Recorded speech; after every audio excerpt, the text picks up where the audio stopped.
I've had several questions over how to use a calculator to get the correct answer for some of the problems in our annuities section. So I'd like to just take the time to work through a couple problems with you and just show you how to most effectively use your calculator. So the first question is, you deposit $500 a month into an account with 4% interest compounded annually. How much will you have in 20 years? So we got the formula. This is our annuity formula.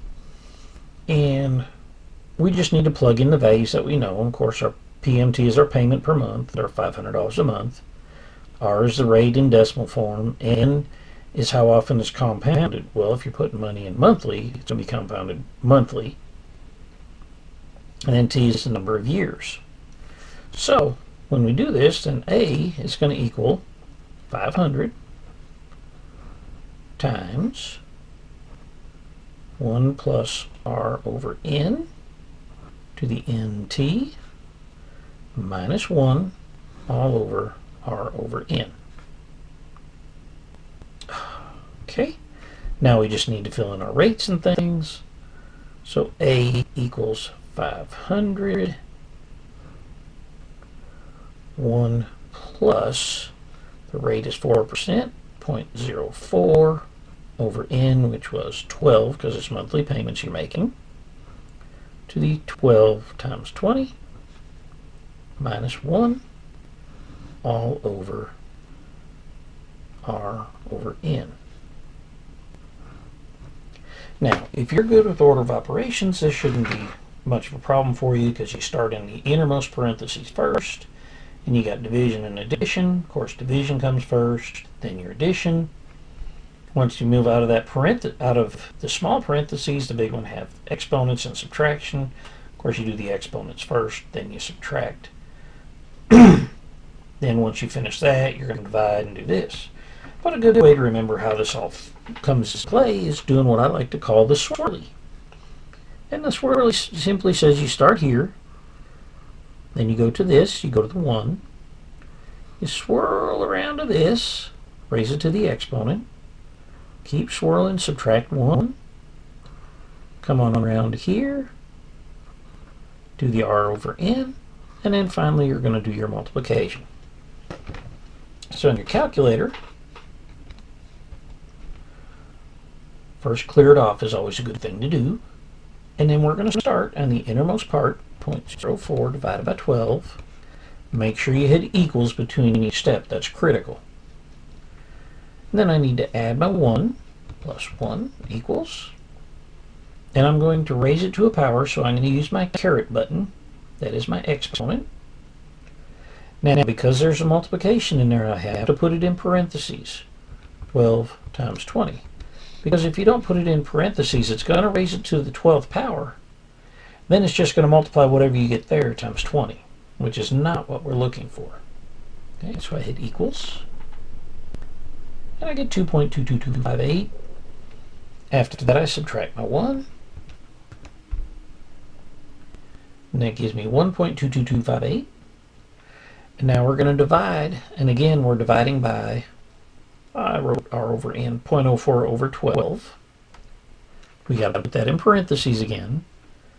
0.04 divided by 12, close parentheses. That gives me my 366. And then I'm just going to multiply that times 500.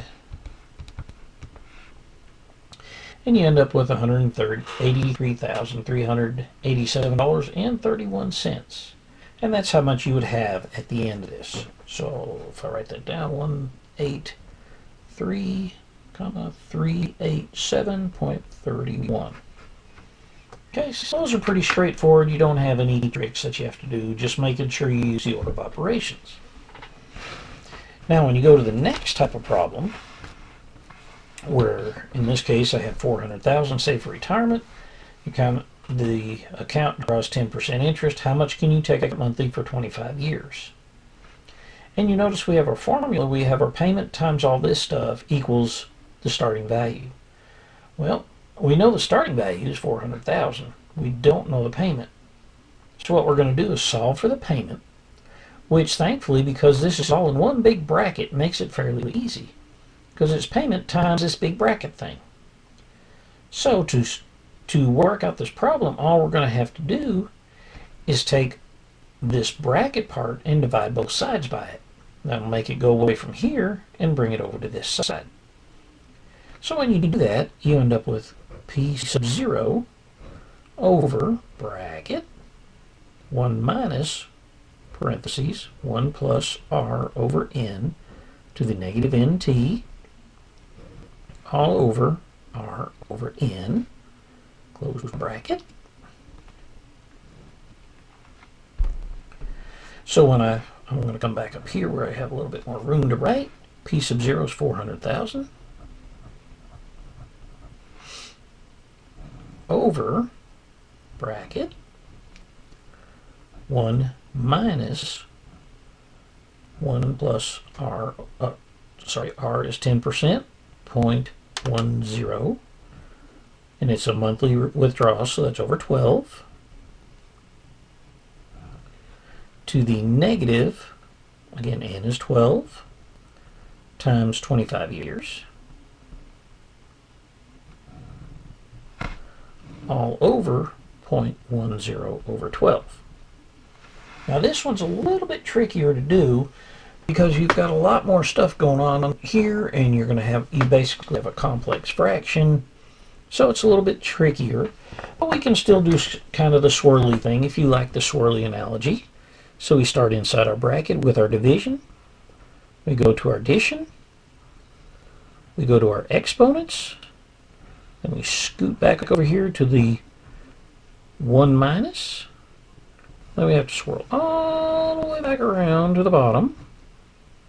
And then finally we come up to here. So we still have the swirly, it's just a lot bigger swirly. So there's a lot more steps in it. So when you calculate this one, we're going to start with the inside my swirly, or the innermost parentheses first. So it's 0.1 divided by 12. I get 0.008333. Then I have to add my 1. That equals. Again, you hit equals between every step. Now I have to raise it to the negative 12 times 25. So once again, there's my caret. I have to use the parentheses. Now to get a negative number, don't use the subtract button. Use the negative button down here. Negative 12 times 25. Close your parentheses. Hit enter. And you get 0.08. Now, a lot of times this is where students have issues because they end up with a negative answer when they get done. And that's going to come from going in the wrong direction. Remember, this is 1 minus all this stuff. Okay, it's 1 minus that stuff, not all that stuff minus 1. So you got to keep that in mind. So, you have two choices at this point. You can write down all these digits and then clear off and type in 1 minus all those digits. But me, I tend to get a little dyslexic when I type numbers in, and I might get something wrong. So what I'm going to do instead is I'm just going to hit 1 for this one right over here. 1 minus second, and right above the negative sign, it's a little hard to read on this screen, but that's an ANS. That means answer. So I hit second answer. And what that's going to do is going to take 1 minus the previous answer, which was this part right here raised to the powers. That leaves me a positive value, 0.91706, and so on. So I've taken care of the top part of this fraction. I swirl around and I have to divide by this. So I'm going to divide this number, 0.9170, divided by parentheses 0.1 divided by 12, close parentheses. Again, you have to put the parentheses in, otherwise you divide by 0.1, get the answer, and then divide by 12, which isn't going to work out real well for you. So I hit equals. So I get 110.047231. Now what I'm going to have to do is I have to take 400,000 divided by all of this stuff. Now, if I just hit divided by 400,000, I'm getting it upside down. Now, there is a way to correct that. But what I like to do, again, is let's use this answer button. So we know the answer that we're going to be dividing by is 110 point all that stuff. So now I'm just going to type in 400,000 divided by second. Let me get my second. Yep, I got my second answer equals, and I end up with the answer, which is $3634.80 per month. Hopefully this will help you with your calculator.